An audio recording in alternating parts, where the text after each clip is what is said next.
Good Tuesday morning, and thanks for joining us from the Ohio AgNet, the voice you know at the News You Trust studio, sponsored by BASF and Zidua, the most trusted name in herbicides, providing Ohio soybean and corn acres with up to 2 weeks more residual activity and broad-spectrum weed control. I'm Joe Everett with today's Farm News. Well, currently 64 degrees outside here at the farm this morning, and it looks like we have some rain moving into the Buckeye State later on today and throughout the week. We'll have a full forecast update for you shortly. Looking at your agricultural news headlines, U.S. hog inventories are up slightly in February, and with April arriving, it's trout season here in Ohio. Today's news feed is sponsored by Tempte Trailers, and they are now factory direct in Sidney, Ohio.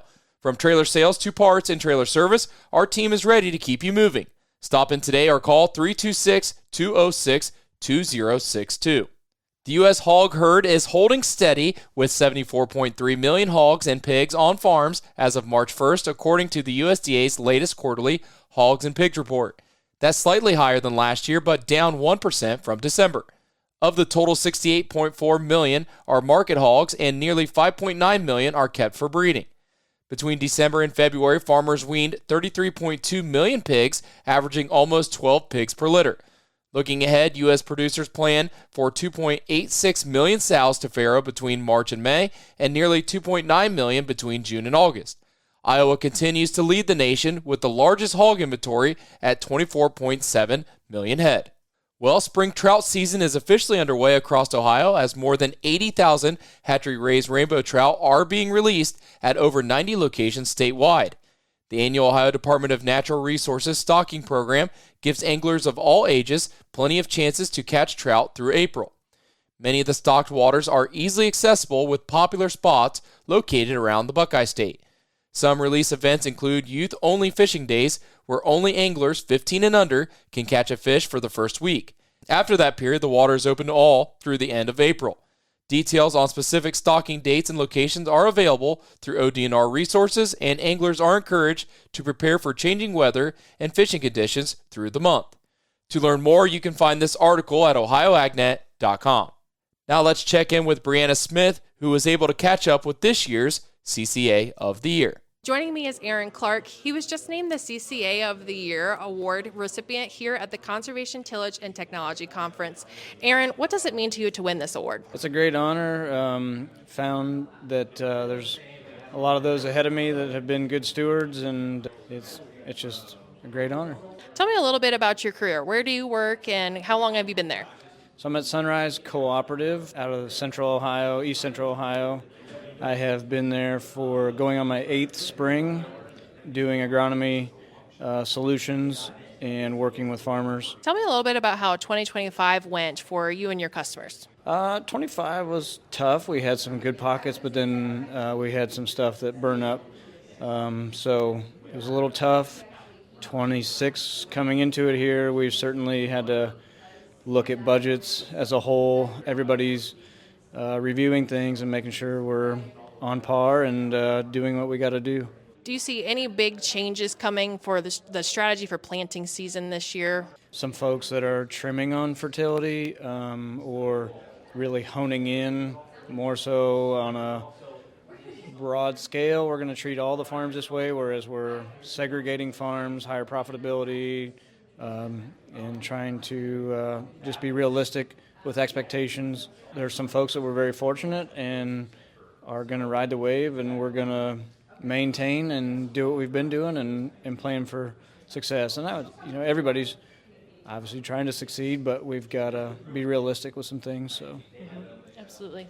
Well, congratulations on your award. Again, that was Aaron Clark. He was just named the CCA of the Year. Hey, thanks, Brianna, for that update. Now we go to Dusty Sonnenberg, who gives us an update on some new technology in soybeans.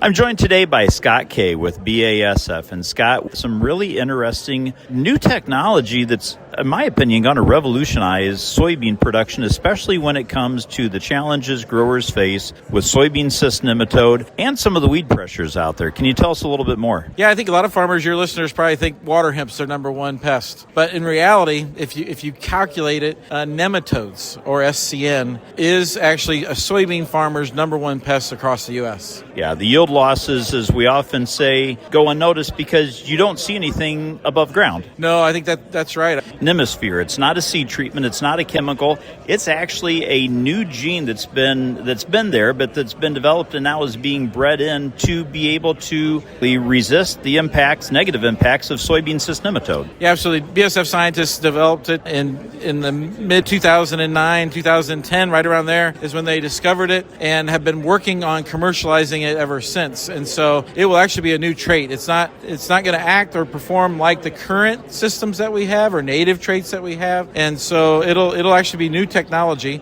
And we've taken into also account the fact that we're used to a trait environment associated with herbicides. And one of the things we know the farmers are fighting is to control weeds post-emergence. So we build in an HPPD trait for pre-emergence use with this same launch. And so we think that'll help farmers in two ways. One, it'll help us get those nematodes under control that are robbing yield, but then two, also help them control those weeds that they can see and want to control. Again, my guest today is Scott Kay. He's with BASF, talking about the Science Behind program and the new release of Nemisphere. Hey, thanks, Dusty. Now we check out today's weather, which is brought to you by Seed Consultants. Simply better performance online at seedconsultants.com. Here's the forecast. A little more activity trying to work into the Buckeye State here as we move through the rest of this week. I'm Chief Meteorologist Ryan Martin. Let's take a look at your forecast update. Scattered showers and thunderstorms already getting going over the Great Lakes today. Some of that sags into Ohio as we move through midday afternoon, and it's definitely into the evening hours. The area of the state from US 30 north, let's just say even I-70 north, I think have to look for good rounds of showers and thunderstorms approaching sunset, maybe even some strong to severe weather in northwest Ohio. And then we have this frontal boundary working its way through the rest of the state tomorrow into early Thursday. This is round one of moisture. I think everybody gets it by the time we get to Thursday morning. We'll pause a little bit Thursday, midday, and afternoon before another wave tries to lift up in. And then we're gearing up for a stronger front for later Friday into the weekend and another front Saturday into Sunday. So 3 rounds of rain here for the entire state. I'm still looking at 1 to 3 inches for the week. I'm Ryan Martin. Hey, thanks, Ryan. Stay tuned. We'll be back with more next here on the Ohio AgNet.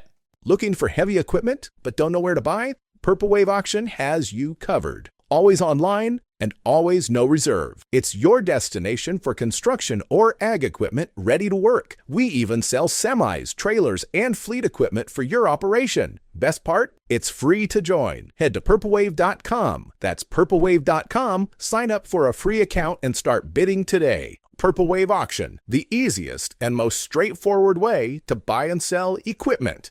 Welcome back to the Ohio AgNet. Now we turn to Ty Higgins for today's featured audio. In Columbus for the Ohio Agribusiness Association Legislative Day, Paul Boyster is my guest with Nutrien. Good to see you. Thanks. Good to be here this morning. Some very interesting and important conversations happening here in Columbus, Paul. Before we get to that, let's talk about Nutrien. Kind of a unique situation of your membership with OABA. How so? Right. And we are in the crop input business, but every step of the supply chain. So we have a large retail presence serving growers statewide in Ohio. We also manufacture fertilizer here in the state at a plant in Lima. It also puts you in a unique situation as far as talking about programs like H2 Ohio. That is something that we've heard a lot about at the farmer level and the success we've had in Northwest Ohio in that Western Lake Erie Basin. What are you asking for today as you visit with lawmakers about that very important water quality program? Well, you know, Nutrien was one of the founding business partners of H2 Ohio. So we've worked closely with Governor DeWine since its onset. And while we're speaking with legislators today, we're going to remind them of the true success of H2 Ohio, not just where it started, but now statewide. It's a program other states are looking at to address water quality. We're also going to remind them how important funding that program is. Last year, the budget was tight, and they had to find savings wherever they could, including H2 Ohio. Nonetheless, we need to keep that funded. What's that look like? Because there has been talk over the last several years about a bond issue floating out there, talk about maybe putting it back in the budget at levels we saw back in the early 2020s. What does long-term funding look like for you as far as H2 Ohio is concerned? You know, we would like to get back to at least the point where it was originally in last year's budget. Depending on the economy, where the state is, I don't know if that's going to happen or not. It is curious to watch this bond issue, though. because I understand, there's a lot of controversy around a bond issue. Leadership at the State House has some questions about it, so we'll have to see where it goes from here. I can't have you here without asking you about what's happening in the fertilizer world right now. Farmers getting ready for planting, and with all the uncertainty already out there, here we have what's happening in Iran impacting fertilizer prices and availability right here in the Buckeye State. Retailers, though, kind of getting the brunt of the blame as farmers can't even get pricing for some of this fertilizer. What can you tell us about some of the myths that might be out there and where your industry is as we battle with what's happening a half world away? Sure, and there is no question prices are at a very high point, not just here in Ohio, across the country, especially now when we're going into planting season. What happens in one part of the fertilizer industry globally impacts Ohio growers. It's just the nature of it. So the issue, you brought up the war in Iran and the cutting off of nearly 20% of the global supply. That has, as we've seen, that has an immediate impact on farmers right here in Ohio. So we need to look at, can we increase supply, and what does that look like?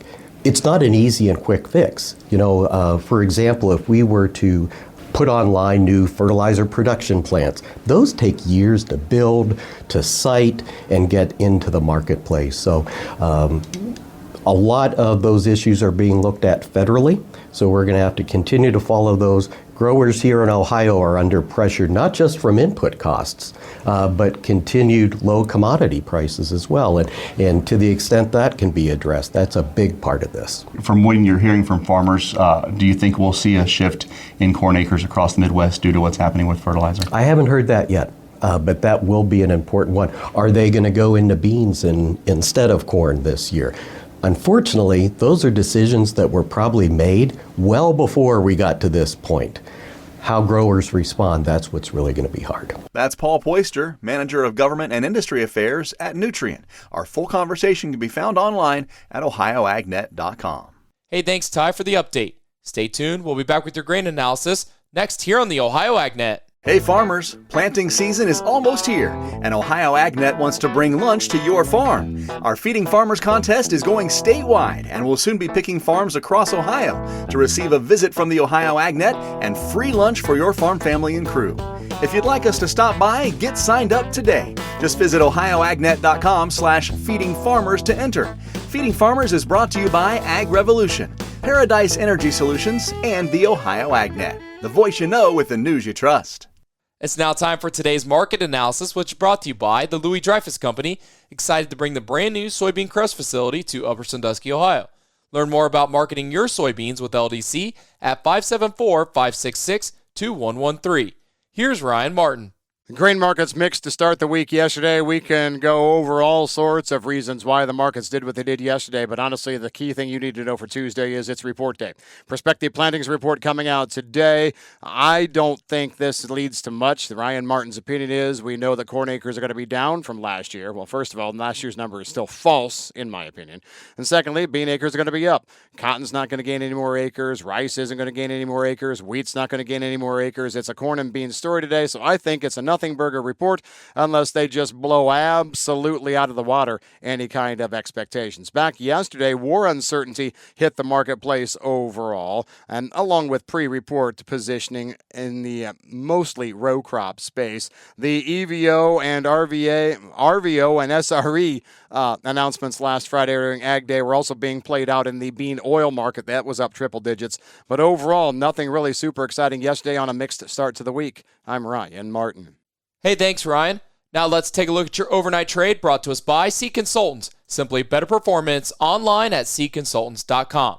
Let's start off with May corn, 454.5, down 1 1/4. July corn trading down 1 3/4 to 465 3/4. As we turn to soybeans, May 1157.5, down 2 1/4. July soybeans 1172 3/4, down 2 1/4. And July wheat 617 3/4, down a penny.